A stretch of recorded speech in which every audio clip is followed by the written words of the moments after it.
because it's bloody beautiful. Let's get into it. Hey everyone. Before we get into the mountains, I wanted to take you through my gear. First starting with my bike, and then the bikepacking bags. Guys, this bike is an absolute weapon. I've owned this bike for about 5 years. It has not floored me for a second. And all the riding that I've done across Aussie and New Zealand, absolutely flawless. It's a 2014 Giant Advanced 29er SL1. SL is standing for the high grade of carbon that it's got. The frame is made out of that high grade carbon. The frame being carbon, C-post, handlebar, and the fork, as well as the carbon wheels, has allowed this bike to sit at around 9 kilos. It's got that 1x11 group set at the rear with that big 1146 cassette, and that allows me to climb at a comfortable level. And Richie, that fork, mate, that fork, man, it's working wonders. I can't thank you enough, mate. Very, very appreciative. That's the bike. Howdy guys, onto the bike bags. Now, every bike bag company, bike brand, design, it's all different for different bikes, right? And different bike packing adventures. These bike bags suited me on this bike trip to perfection. It just all synced into place beautifully. I picked up these 3 big bags made by Ortlieb from a private seller, secondhand, of a guy named Max, and because I bought them secondhand, I'm not exactly certain what size they are, but I believe through my research, this handlebar bag is a 9 litre. And in the handlebar bag, I had things that weren't so hard to access. A down jacket, the gas, spare tools, spare clothes, things like that. This is a frame bag. I believe it's a 6 litre frame bag. And a frame bag is designed to go in the inside of the frame, right? And because my frame is a medium, this was maybe designed for a large, it didn't fit inside the frame. It went on top of the top tube like a TT bag, a top tube bag. So this bag was effectively a large top tube bag, and that's fine. It got a bit squashed from time to time, but inside this bag went all the food. And that was awesome because the food was all central. It was all in one place. And that made it really easy to organize. Last bag, last big bag. And this bag was the critical bag. This is the big mama.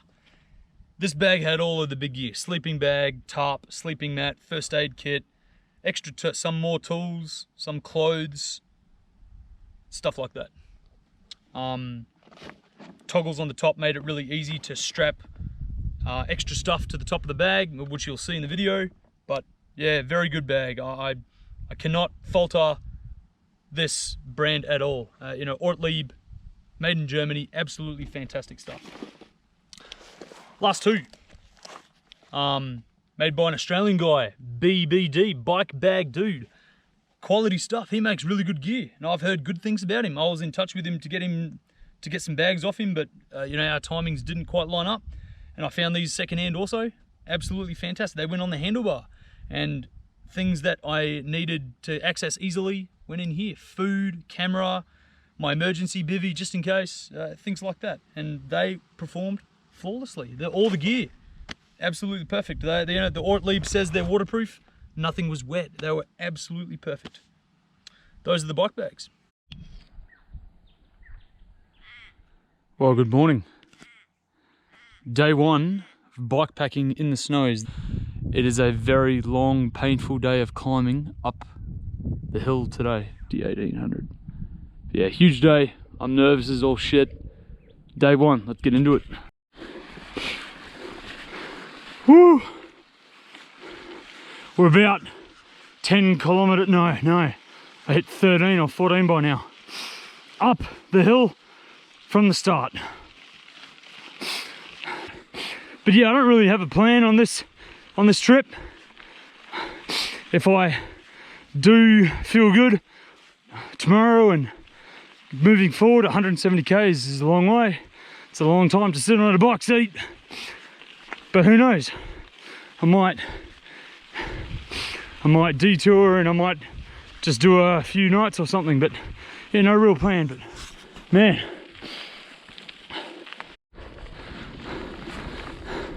steep, and it keeps going.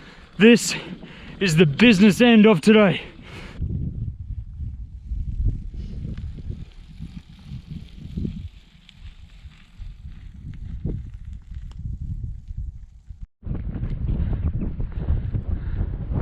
Absolute ripper.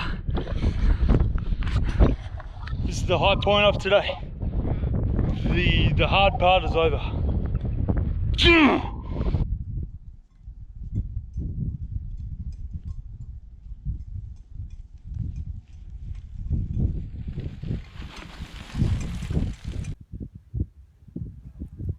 Whew.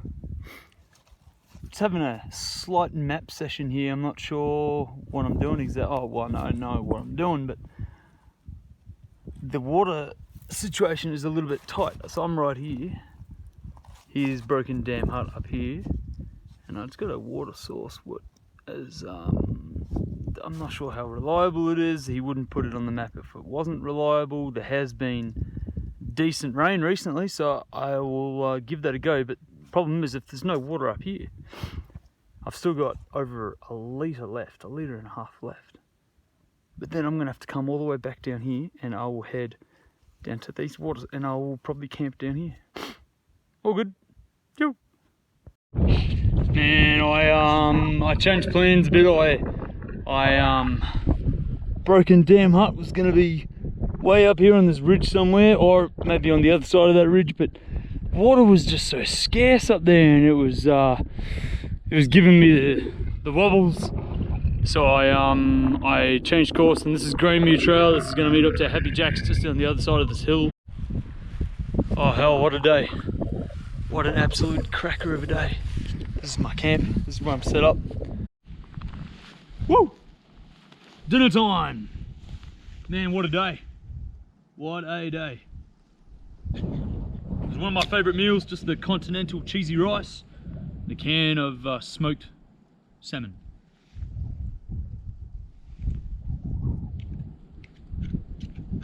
But yeah, mate, screw setting the tarp up over there. I'll first stop over there because I'm in the wind here. The wind's coming from this way.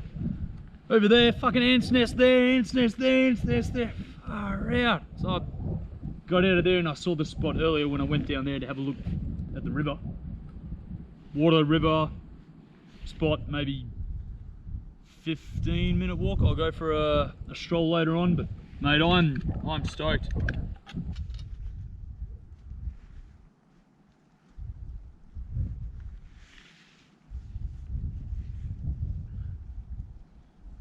You! Oh, mate. Level of satisfaction right now, being out here by myself, is just sky high. Tomorrow's rough plan, without really having an actual plan. Down Happy Jack's Road, down into Happy Jack's Pondage, there's I think they've put in another dam. You know, the snowy scheme is just absolutely enormous. Down into the gorge, back up the other side. It's a good 600-700 meter climb out again, like I had this morning. I'll hit Alpine Way, which I think up this area it's called Cabramara Road. Along that for maybe a few k's, and then into Round Mountain Trail, down Round Mountain Trail towards Jesco's hut. That's my plan. But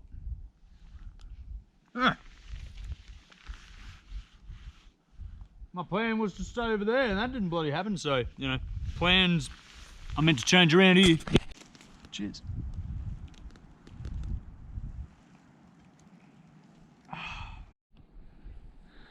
Morning, morning, morning. Oh, it's about 7:30 maybe. Sun is up. I got myself a little bit of heat happening here, but the real party is happening right here.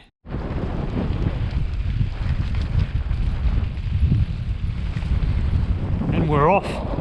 Day 2.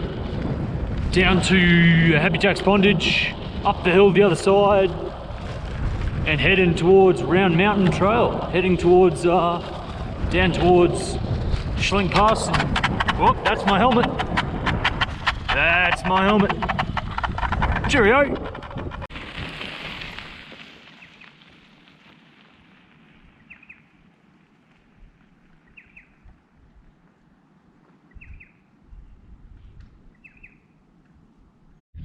Oh man, we're heading into some epic territory. You can see the road going around the bend there. That's where I'm heading, into this gorge.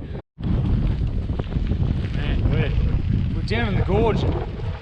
Man, what an insane place. Steep terrain. I've got a steep climb coming up, I'll tell you that. Woo! Woo! Hectic place. And up we go. Woo! Almost at the top.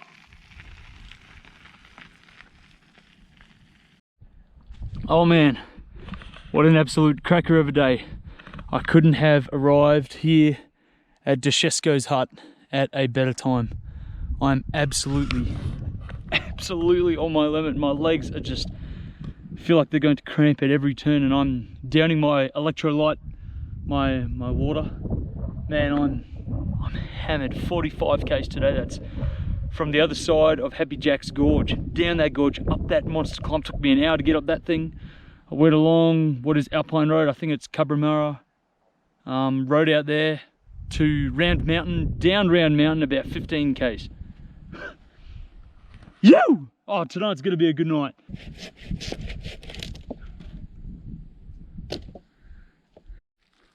Woo! Woo! It's about 8:30. The snow is sticking to the ground. It is, this is just hectically beautiful. I've got no rush to get out of this hut. Hell, let's enjoy it. And maybe an hour and a half later, it's good centimetre or two, maybe 2.5. But now we have got blue skies. Woo! Ready to rock. Let's go bikepacking in the snow. I've only been riding for a couple of minutes, and it's definitely, snow is definitely not enough to affect my ride. Big puddle. Over here is Mount Jagungal.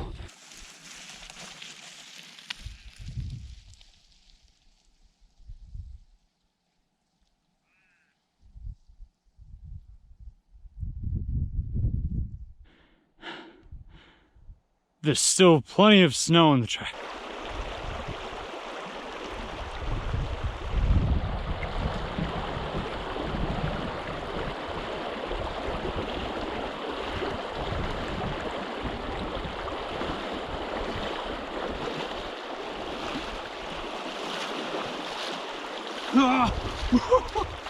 Ah, yeah, mate.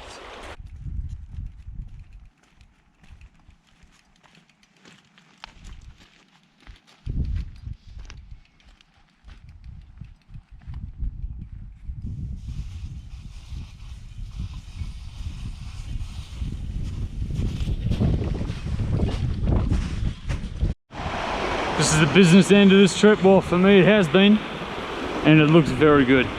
I can see the bottom easily, not that bad. Yes! Look, I've been shitting myself all week about this freaking creek crossing.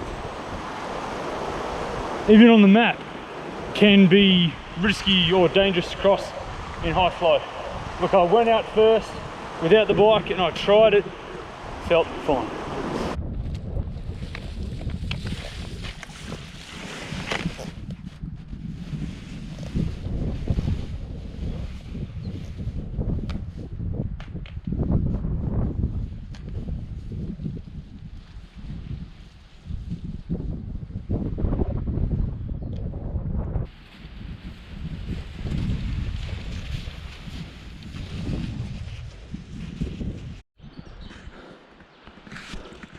Holy shit, after 6 hours today. A lot of climbing, man. There are some steep roads that I hadn't come across so far on my trip until today. And a lot of snow, and I crossed 9 creeks to get here, to that beautiful bloody hut. Let's ride on over, shall we? Oh. This is the closest hut to Guthega, and I wanted to get as close as I can. So I've got an easy ride down to Guthega, down to the waste point. Oh shit. And down to Jindabyne.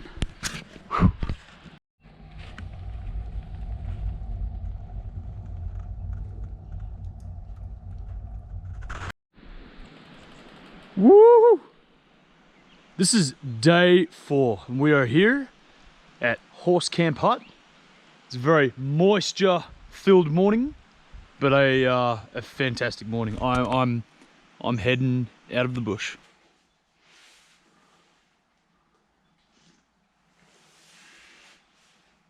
So good. Cruising along on Guthega Road. We've come down Schlink Pass, down Schlink Road, through the power station, and now we're right next to what would be Guthega River, I guess, Guthega Valley. Oh man, we're cruising along. I have some very well located python snakes here. Given how close we are to the water, we're super close to the end of this trail.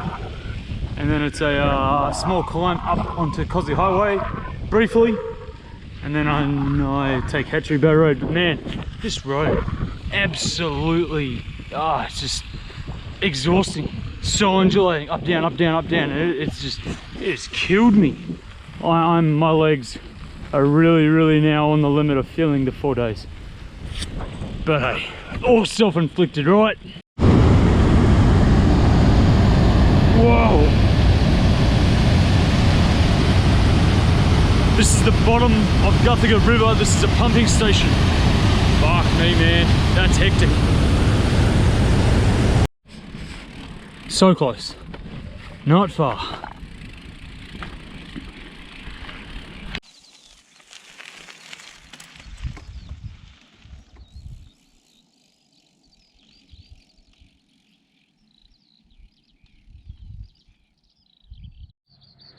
Just on the outskirts of Jindabyne. I'm in denial, man. I can't friggin' believe this. It just didn't seem all that physically, mentally possible. It just, so much time on the bikes. Yeah, bike performed flawlessly. You know, no mechanicals, no failures, no flats. Yeah, and I needed everything. I brought so many spare bags and whatnot just in case, but there's nothing here that maybe not the down jacket, maybe a synthetic jacket, something lighter, smaller. But man, I'm in disbelief. This is just a huge accomplishment for me, and I'm feeling the reward of not even being in Jindabyne. I'm just so happy with myself. So happy. Cheers, guys.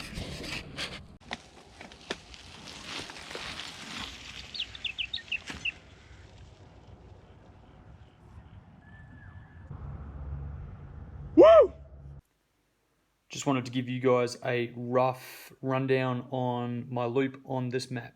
Now this is the Eucumbene Wilderness area, which sits north of the Kosci main range, featuring Kosci and Mount Twynham, Perisher, etc. And just over here we have Eucumbene Dam.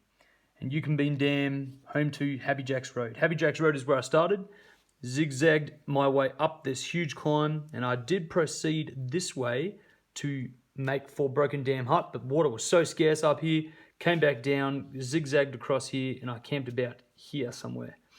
Day 2, down into the gorge, up the other side to the main highway, along the main highway down to Round Mountain Trailhead, all the way down to Deshesco's Hut. Deshesco's Hut, day 3, past Valentine Hut, over the other side to the Perisher side.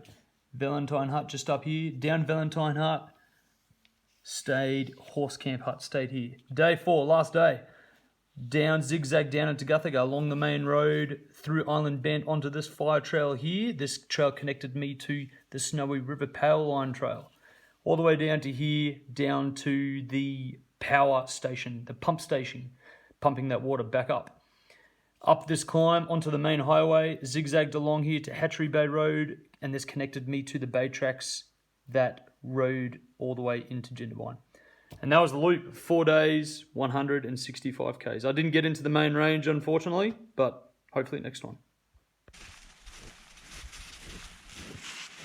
Hello.